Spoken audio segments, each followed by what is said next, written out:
Welcome back friends in this lecture. આપણે ખૂબ અગત્યનો એક ટોપિક અને અત્યારની હાલની જે સમયગાળો છે જીવ વિજ્ઞાન ક્ષેત્રની અંદરનો, એમાં સૌથી આધુનિક એક જે ટેકનોલોજી છે, પદ્ધતિ છે, બરાબર, જે તકનીકી છે, જેને આપણે બાયોટેકનોલોજી તરીકે ઓળખી શકાય, એના વિશેની ચર્ચા આપણે કરીએ છીએ. આગળના લેક્ચરમાં આપણે બાયોટેકનોલોજીની કેટલીક જે કોઈ પણ એમાં વ્યાખ્યાઓ છે એના વિશેની વાત કરી હતી. એના રિલેટેડ જે કોઈ પણ બાબતો છે એના વિશેની થોડી ઘણી પ્રાથમિક વાત આપણે કરી ચૂક્યા છીએ. હવે એમાં આજે આપણે વાત કરશું બાયોટેકનોલોજી જે છે એ બાયોટેકનોલોજી એટલે કે એની અંદર ખાસ કરીને જે જનીન ઇજનેરી વિદ્યા છે, એ જનીન ઇજનેરી વિદ્યાના સિદ્ધાંતો જે છે એના વિશેની આપણે વાત કરીએ. તો જનીન ઇજનેરી વિદ્યા જે છે એના મુખ્યત્વે બે સિદ્ધાંતો છે, બરાબર.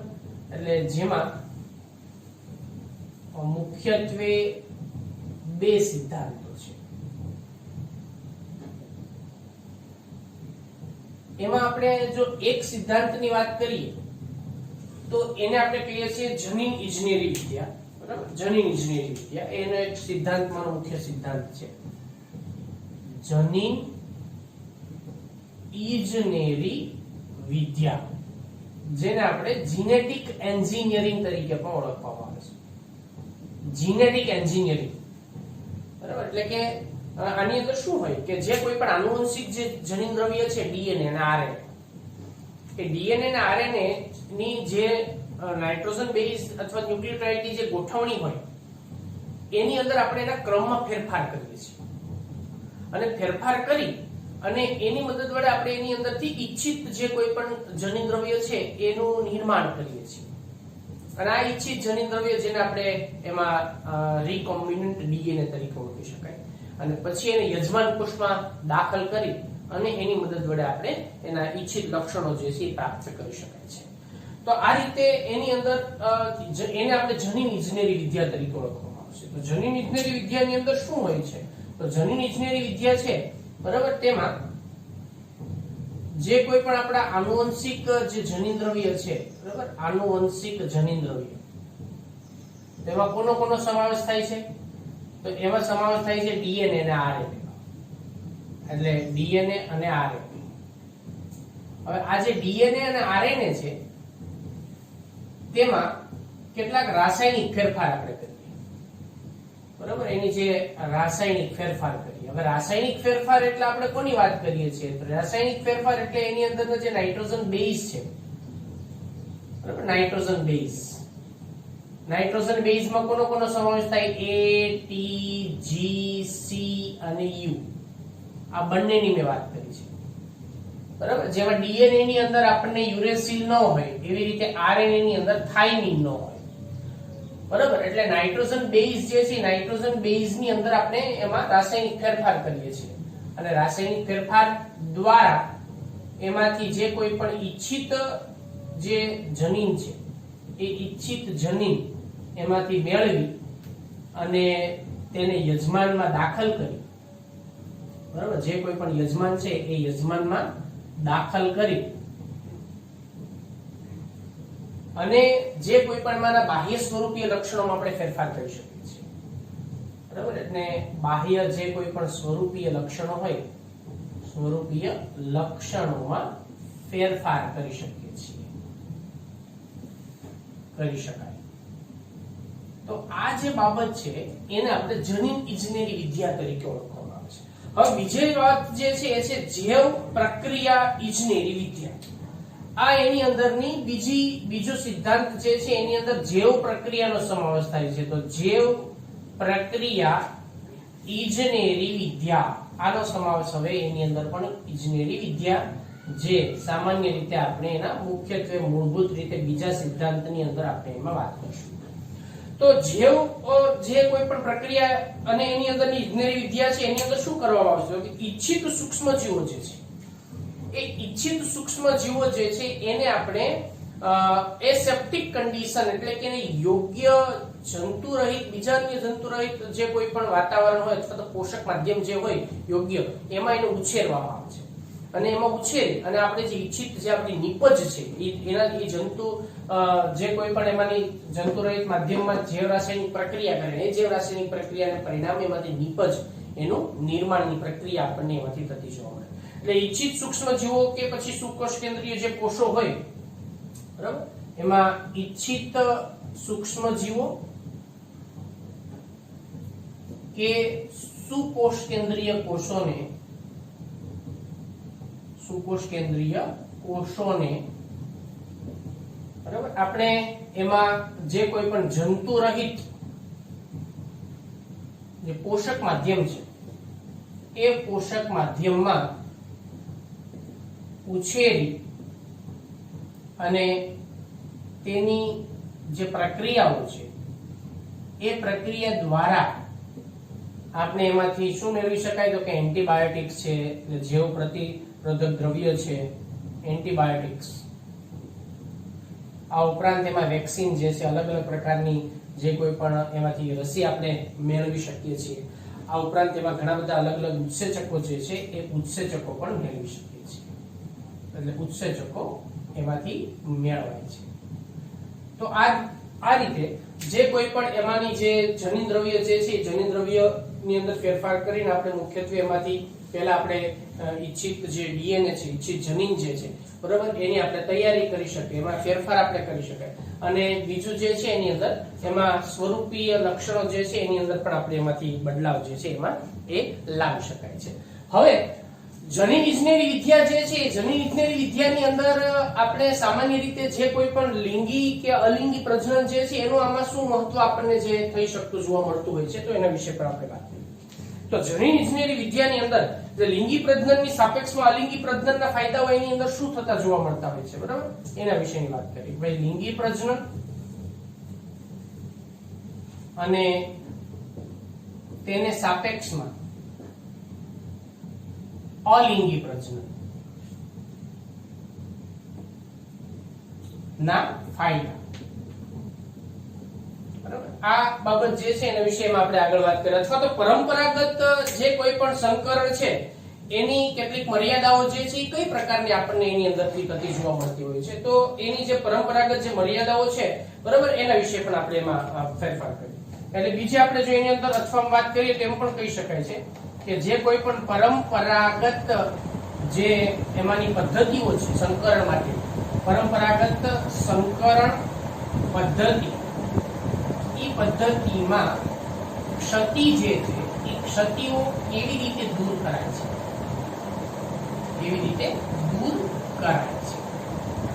તો આ જે બાબત છે એની પણ આપણે એની અંદર જે કોઈ પણ ચર્ચા છે એ ચર્ચા એમાં આગળ વધારીએ. તો આગળ જો આપણે બધા જાણીએ છીએ કે ભાઈ જે કોઈ પણ લિંગી પ્રજનન અને અલિંગી પ્રજનન વિશે આપણે ઓલરેડી ચર્ચા કરી ચૂક્યા છીએ. લિંગી પ્રજનનની અંદર શું હોય તો કે ભિન્નતાનું એકત્રીકરણની જે પ્રક્રિયા છે એ આપણને એની અંદરથી થતી જોવા મળતી હોય છે. જ્યારે અલિંગી પ્રજનનની અંદર જો કે જે એમાં પરંપરાગત જે કોઈ પણ જનીનિક લક્ષણો હોય એમને યથાવત સ્થિતિની અંદર આપણને જળવાઈ રહેતા જોવા મળતા હોય છે, અથવા તો એની પરિરક્ષિત આપણે કરી શકાય છે. તો એ બંને બાબતો વિશેની આપણે ચર્ચા કરી, બરાબર છે. તો લિંગી પ્રજનન જે છે એ લિંગી પ્રજનનમાં બે પિતૃઓ જે છે એ બંને પિતૃઓના જન્યુઓ, બરાબર, એના જન્યુઓ જે છે એ જન્યુઓ ફલિત થાય છે,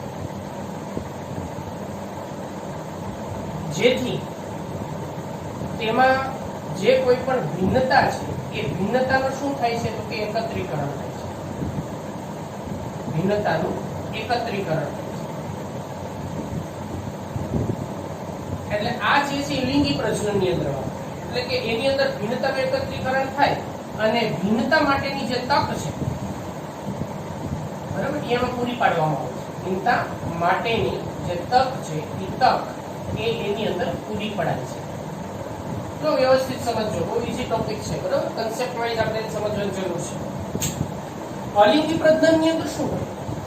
અલિંગી પ્રજનન આ બંને વિશે આપણે આગળ જે વાત કરી છે એ જ છે, બીજું એમાં કશું જ નવું નથી. લિંગી પ્રજનનમાં બંને અલગ અલગ લક્ષણો ધરાવતા પિતૃઓના જન્યુઓનું એકત્રીકરણ થાય, એટલે સંતતિના લક્ષણો જે છે પિતૃઓ કરતા કેવા હોય છે તે જુદા હોય છે. બરાબર. એટલે આ વાત એના વિશે. હવે જે કોઈ પણ આપણે અલિંગી પ્રજનનની જ્યારે વાત કરતા હોય ત્યારે અલિંગી પ્રજનનમાં શું થાય છે તો કે અલિંગી પ્રજનનમાં માત્ર એક જ પિતૃ ભાગ લેતા હોય છે અને એમાંથી ઉત્પન્ન થતી સંતતિ છે એ પિતૃની આબેહૂબ પ્રતિકૃતિ જોવા મળતી હોય છે. એટલે પિતૃના જે લક્ષણો છે આપણને પરિરક્ષિત એની અંદર એવાને એના એ જ લક્ષણો આપણને એમાં જોવા મળતા હોય. એમાં બીજો કોઈ પણ પ્રકારનો ફેરફાર જે છે એને આપણને એમાં અવકાશ લક્ષણોનો ફેરફારનો અવકાશ મળતો નથી. બરાબર. એટલે અલિંગી પ્રજનનની અંદર આનુવંશિક લક્ષણો જે છે એ પેઢી દર પેઢી જળવાઈ રહેતા હોય છે. અલિંગી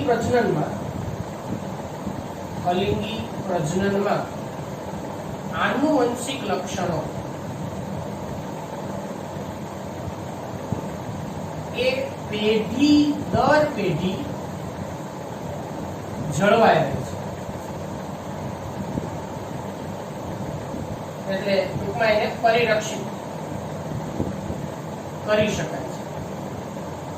એટલે જે કોઈ પણ પેઢી દર પેઢી એ શું કરી શકાય છે એમાં જળવાય છે. એટલે લક્ષણો જે છે એ પિતૃઓના એને એ જ રીતે આપણને એમાં પરિરક્ષિત જોવા મળતા હોય છે. પણ ઘણી વખત એની અંદર શું થાય કે કેટલીક વખત જે ઈચ્છિત લક્ષણો તો આપણને પ્રાપ્ત થાય છે તો બરોબર છે, પણ એની સાથે એમાં અનઇચ્છિત લક્ષણોનું પણ ક્યારેક એમાંથી પ્રાપ્ત થાય અથવા તેનું ગુણન એની અંદર થતું જોવા મળે છે. બરાબર. આની અંદર જે આપણે વાત કરી કે લિંગી પ્રજનનની અંદર બે પિતૃઓ ભેગા મળીને એમાંથી જે ભિન્નતાનું એકત્રીકરણની પ્રક્રિયા થાય છે, વેરી ગુડ, ઓકે. પણ એની અંદર ઈચ્છિત લક્ષણોની સાથે સાથે ક્યારેક અનઇચ્છિત લક્ષણો જે છે ને એનું પણ એકત્રીકરણ થઈ જતું હોય છે. એટલે આની અંદર ક્યારેક જે કોઈ પણ એમાં ઈચ્છિત લક્ષણોની સાથે અનઇચ્છિત લક્ષણો જે છે એનું પણ એમાં ગુણન થઈ જાય છે. અને જેમાં કેટલીક વખત ઈચ્છિત લક્ષણોની સાથે અનઇચ્છિત લક્ષણો જે છે, બરાબર, અનઇચ્છિત લક્ષણો તેનું પણ એમાં શું થાય છે તો કે ગુણન થાય છે. એટલે કે એની અંદર વધારો થાય છે, કેમ કે એ પણ બેવડાય છે એના પરિણામ. ઈચ્છિત લક્ષણો તો બેવડાય છે આનુવંશિકતાની દ્રષ્ટિએ, તો સારી વાત છે. પણ એમાં ક્યારેક એવું બની શકે છે કે કોઈ અનઇચ્છિત લક્ષણ પણ આપણને એમાં જોવા મળતું હોય છે. જેમ કે ઉદાહરણ તરીકે વનસ્પતિમાં વાત કરીએ તો વનસ્પતિની અંદર ઉત્પાદન સારું આવે છે પણ એમાં રોગ એટલા જ પ્રમાણમાં આવે છે પાછા. જો કે આ બંને વાત એકબીજાની વિરુદ્ધ આપતો બની શકે છે. બરાબર. એટલે આ જે બાબત જે છે એ ધારો કે એની અંદર રોગ આવવું એ અનઇચ્છિત લક્ષણ છે, વધુ ઉત્પાદન આપવું એ ઈચ્છિત લક્ષણ છે. તો આપણે શું કરવાની ઈચ્છા છે તો કે ભાઈ અનઇચ્છિત લક્ષણ દૂર કરવાનું છે ને ઈચ્છિત લક્ષણમાં વધારો કરવાનો છે, અથવા તો ઈચ્છિત લક્ષણોનું આપણે બહુગુણન કરવાનું છે. તો આ જે ક્ષતિ છે એ ક્ષતિને દૂર કરવા માટે એમાં જનીન ક્લોનિંગ અથવા તો જનીન સ્થળાંતરણનો ઉપયોગ કરવામાં આવે છે. એટલે આ ક્ષતિ એની અંદરથી દૂર કરવા જનીન જે છે એ જનીનનું સ્થળાંતરણ અથવા, બરાબર, અથવા તે જનીનનું એમાં સ્થળાંતરણ એટલે કે જેને આપણે જીન ટ્રાન્સફર તરીકે ઓળખી શકાય છે, અથવા બીજું એની અંદર આપણે કરવામાં આવે છે એની અંદર જનીનનું ક્લોનિંગ કરવામાં આવે છે. બરાબર. અથવા જનીન ક્લોનિંગ, આ બે વસ્તુ, જનીન ક્લોનિંગ અને જનીનનું સ્થળાંતરણ કરવામાં આવે છે.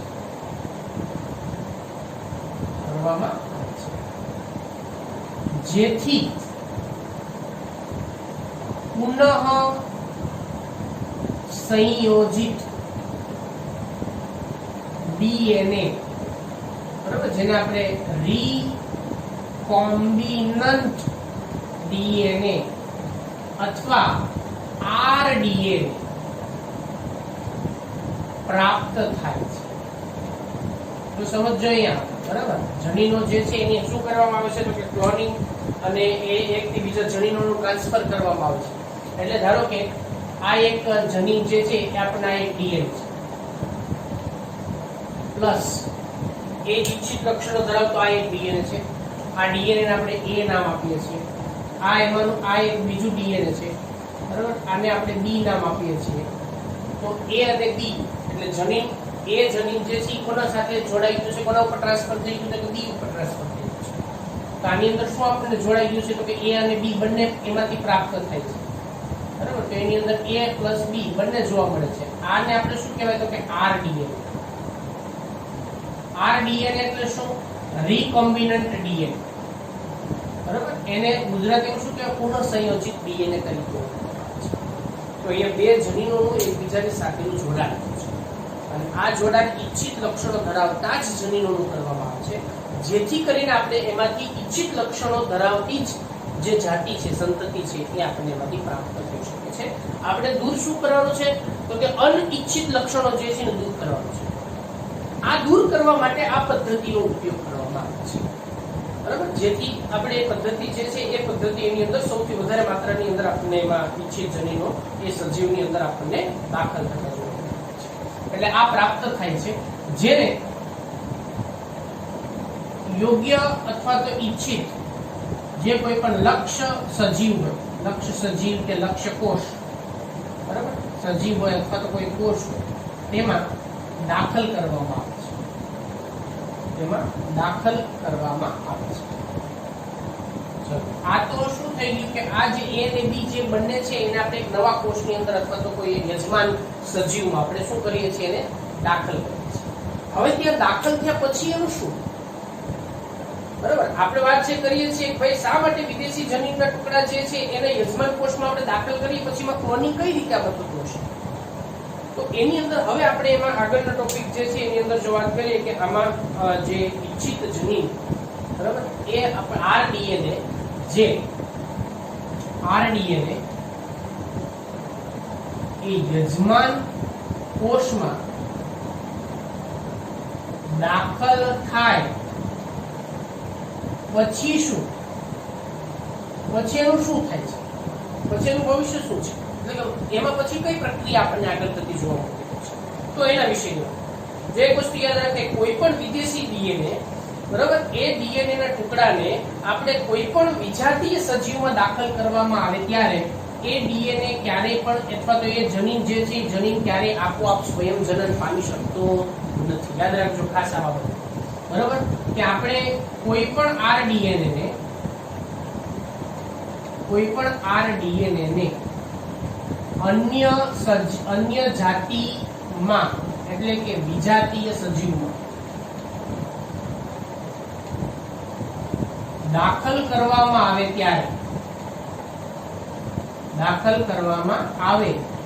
ત્યારે તેનું આપોઆપ ક્યારેય પણ બહુગુણનની પ્રક્રિયા થતી નથી. બરાબર? એટલે આ જ્યારે દાખલ કરવામાં આવે ત્યારે યજમાન કોષમાં એ સ્વયં જનન પામવાની ક્ષમતા ધરાવતી નથી. ત્યારે તે યજમાન કોષમાં સ્વયં જનન ની ક્ષમતા ધરાવતા નથી. તો હવે એનું શું થાય? એ ક્યારે આપણને એમાંથી થતું જોવા મળે છે? તો એ ત્યારે જ શક્ય બને છે જ્યારે આ આપણો RDNA એ યજમાનના DNA ની સાથે જોડાય. કેમ કે યજમાનનો DNA તો સ્વયં જનન પામવાનું જ છે. કોષ વિભાજનની પ્રક્રિયા થાય ત્યારે DNA પણ જનીન દ્રવ્ય તો બેવડાવવાનું જ છે. તો એ DNA ક્યારે બેવડાય? એ DNA ત્યારે બેવડાય જ્યારે એ DNA યજમાન કોષના DNA ની સાથે જોડાય. બરાબર? એટલે આપણે એવું કહી શકાય કે જ્યારે એ ટુકડો એ યજમાન કોષના જનીન સાથે જોડાય, જ્યારે આ RDNA નો ટુકડો એ યજમાન કોષ ના જનીન દ્રવ્ય સાથે જોડાય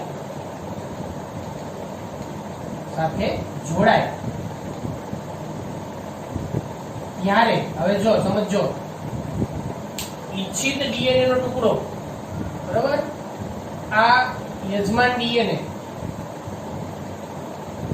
હવે એની સાથે આપણે ઈચ્છિત જનીન RDNA જોડીએ તો આ તો બંને હવે એક જ થઈ ગયું.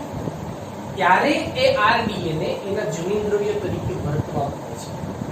બરાબર? કેમ કે એની સાથે જોડાયેલું છે અને એની સાથે એની જેમ એ વર્તતું હોય છે. એટલે એના જે આનુવંશિકતા માટે પછી એ બની જાય છે. એટલે ત્યારે તે આનુવંશિક લક્ષણ, ત્યારે તે આનુવંશિકતા માટે એ જવાબદાર બની જાય છે, બરાબર છે. એટલે આ બંને જે છે એ એની સાથે જોડાય એટલે એની સાથે જવાબદાર આપણને બની જતું જોવા મળે છે. એટલે આમ જ્યારે યજમાન કોષ ત્યારબાદ જ્યારે યજમાન કોષ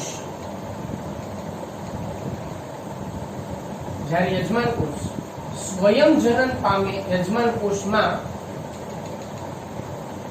એનું જે ડીએનએ છે, ડીએનએ એટલે કે જનીન્દ્ર, બરાબર, એ સ્વયં જનન પામે ત્યારે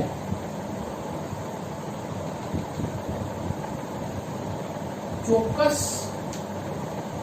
સ્થાન, બરાબર, સ્વયં જનન પામે ત્યારે ચોક્કસ સ્થાનેથી સ્વયં જનિત થાય છે,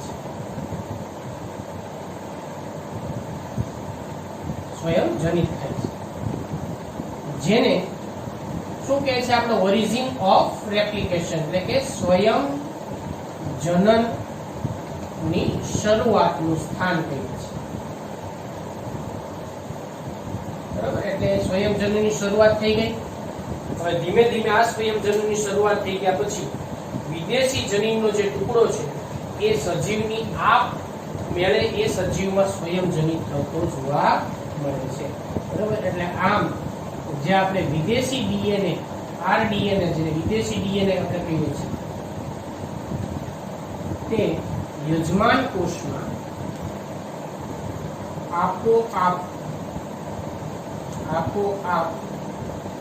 સ્વયં જનિત થાય છે. આ ક્રિયાને શું કહેવામાં આવે છે? ક્લોનિંગ તરીકે ઓળખવામાં આવે છે. આ ક્રિયાને ક્લોનિંગ કહે છે. તો ક્લોનિંગ એટલે શું? તો એની વાત પણ થઈ ગઈ, બરાબર. અને ક્લોનિંગ ની અંદર આપણે જોઈએ એટલા પછી ઈચ્છિત જેટલા પણ જનીનોની આપણે જે જરૂરિયાત હોય એ પ્રમાણેના જનીનો આપણે એની મદદથી ઈચ્છિત જનીનો તૈયાર કરી શકીએ છીએ, બરાબર. એટલે આ રીતે આપણે એના ક્લોનિંગની પદ્ધતિ તરીકે ઓળખવામાં આવે છે. જો આ થોડુંક જે કોઈ પણ આપણે વાત કરી છે એને થોડુંક કન્સેપ્ટ બેઝ સમજજો તો જ એમાં તમને વધારે આઈડિયા આવશે. ફરી એકવાર આખી બાબત જે છે એને બહુ ટૂંકમાં હું સમજાવું છું, તો ધ્યાન રાખજો. સૌથી પહેલા તો આપણે જે વાત કરી કે ભાઈ જનીન ઇજનેરી જે વિદ્યા છે એની અંદરના મુખ્ય બે સિદ્ધાંતો છે, બરાબર. જેમાં એક સિદ્ધાંત જે છે જનીન ઇજનેરી વિદ્યા તરીકે આપણે ઓળખી શકાય. જેમાં આપણે શું કરીએ છીએ તો કે આનુવંશિક દ્રવ્ય છે ને એમાં ફેરફાર કરીએ છીએ, જેના પરિણામે એમાંથી ઈચ્છિત જનીનો પ્રાપ્ત કરી શકાય. યજમાનમાં દાખલ કરીને પછી એના સ્વરૂપીય લક્ષણો ફેરફાર કરીને ઈચ્છિત લક્ષણો ધરાવતા સજીવો મેળવી શકાય છે. આ એક છે. બીજું કે ઈચ્છિત સજીવો ને આપણે જંતુરહિત પોષક માધ્યમમાં ઉછેર કરી અને એ પ્રક્રિયા કરશે, જે રાસાયણિક પ્રક્રિયાની, એના દ્વારા આપણે એન્ટીબાયોટિક્સ, રસી, ઉત્સેચકો અને અન્ય પદાર્થો મેળવી શકીએ છીએ. આ બીજો સિદ્ધાંત જૈવ પ્રક્રિયા છે. ક્લિયર? ઓકે. હવે બીજી વસ્તુ આપણે જે વાત કરી કે ભાઈ લિંગી પ્રજનન અને અલિંગી પ્રજનન, આ બંને પ્રકારના પ્રજનન જે છે સામાન્ય રીતે આપણને સજીવોની અંદર થતા જોવા મળતા હોય છે. જેમાં લિંગી પ્રજનનની અંદર શું થાય છે તો કે ભિન્નતાનું એકત્રીકરણ હોય છે, અને અલિંગી પ્રજનનમાં તો કે જે પિતૃના લક્ષણો હોય એને એ જ લક્ષણો પેઢી દર પેઢી એમને યથાયોગ્ય સ્થિતિમાં જ પરિરક્ષિત રહે અને જળવાઈ રહેતા હોય છે. હવે જ્યારે જળવાઈ રહે, બરાબર, ત્યારે એકથી બીજી પેઢીમાં એનું બહુગુણન થવાનું છે. આ સમયે ઈચ્છિત લક્ષણોની સાથે સાથે અનઇચ્છિત લક્ષણો જે છે ને એ પણ એમાં ગુણન પામે છે, બરાબર. આપણે શું કરવાનું છે તો કે અનઇચ્છિત લક્ષણોને દૂર કરવાના છે અને ઈચ્છિત લક્ષણોનું બહુગુણન કરાવવાનું છે. તો આના માટે આપણે કોનો ઉપયોગ કરશું તો કે જનીન ઇજનેરી વિદ્યાનો ઉપયોગ કરશું. તો એના માટે શું કરશું આપણે તો કે અનઇચ્છિત લક્ષણો જે છે એ અનઇચ્છિત લક્ષણોને દૂર કરવા માટે ઈચ્છિત લક્ષણો ધરાવતા જનીનોનું શું કરવામાં આવે છે? સ્થળાંતરણ કરવામાં આવે, અથવા શું કરવામાં આવે? ક્લોનિંગ કરવામાં આવે. અને એની મદદથી જે નવું ડીએનએ ઉત્પન્ન થયું એ ડીએનએ ને આપણે શું કહેશું? પુનઃસંયોજિત ડીએનએ કહેવામાં આવે છે. હવે ક્લિયર થઈ ગયા કે વાત? ઈચ્છિત લક્ષણો મેળવવાના છે, અનઇચ્છિત લક્ષણો આપણે દૂર કરવાના છે, જેના માટે થઈને આપણે ઈચ્છિત લક્ષણો જે છે એ ઈચ્છિત લક્ષણોનું બહુગુણન કરાવવા માટે એ ઈચ્છિત લક્ષણો જે છે એને એક જનીનને બીજા જનીનની સાથે જોડી, બરાબર, અને પુનઃસંયોજિત ડીએનએ મેળવવામાં આવે છે, જેને રીકોમ્બિનન્ટ ડીએનએ તરીકે ઓળખી શકાય. આ રીકોમ્બિનન્ટ ડીએનએ ને પછી આપણે લક્ષ્ય કોષો અથવા તો યજમાન કોષમાં દાખલ કરવામાં આવે અને પછી એમાં સ્વરૂપી લક્ષીય ફેરફારો આપણે જોવા મળતા હોય છે, જે પહેલો સિદ્ધાંત જનીન. હવે એના પછી આપણે બીજા સિદ્ધાંતની હવે વાત કરીશું કે ધારો કે એમાં આર ડીએનએ યજમાન કોષ કે લક્ષ્ય કોષમાં દાખલ થયા પછી શું, બરાબર, પછી એમાં શું થાય છે? તો એક વસ્તુ યાદ રાખો કે કોઈ પણ એક જે ડીએનએ છે એ ડીએનએ એકલ ડીએનએ જો કોષમાં હોય તો એ પોતે ક્યારેય એકલું સ્વયં જનન પામી શકતો નથી, એ સ્વયં જનન પામવાની ક્ષમતા ધરાવતો નથી. તો એને કોની સાથે જોડાવવું પડે? તો કે એ યજમાન કોષના જનીન સાથે એને જોડાવવું. જો યજમાન કોષના જનીનની સાથે એ ડીએનએ જે આપણું ઈચ્છિત ડીએનએ છે જો એ જોડાઈ જાય તો હવે આખું સંપૂર્ણ રીતે આખી સંયુક્ત રચના જે થઈ ગઈ, બરાબર, એ સંયુક્ત રચના એટલે શું? તો કે આનુવંશિક જનીન દ્રવ્ય તરીકે હવે કાર્ય કરવા માંડ્યું. અને આ આનુવંશિક જનીન દ્રવ્ય જે છે એ આનુવંશિક જનીન દ્રવ્ય આ જનીન દ્રવ્ય બેવડાય ત્યારે એ પણ એની સાથોસાથ શું થાય છે? બહુગુણન પામે છે. આ બહુગુણન પામવાની પદ્ધતિ એટલે શું? તો કે ક્લોનિંગ, બરાબર. એટલે આપણે ઈચ્છિત જનીનનું બહુગુણન કરી શકાય, એને આપણે ક્લોનિંગ તરીકે ઓળખવામાં આવે છે. કમ્પ્લીટ આ આખી વાત. તો આ રીતે આપણે જનીન વિજ્ઞાનની વિદ્યાના જે સિદ્ધાંતો છે, બરાબર, એના વિશે આપણે હવે આ જે બાબત આખી આપણે જે અહીંયા વાત કરી ચૂક્યા છીએ એની પ્રાયોગિક બાબતની સાબિતી જે છે, બરાબર, એ સાબિતી માટે આપણે નેક્સ્ટ લેક્ચરની અંદર જે પ્રયોગો કરવામાં આવે છે એ પ્રયોગો વિશે આગળ વાત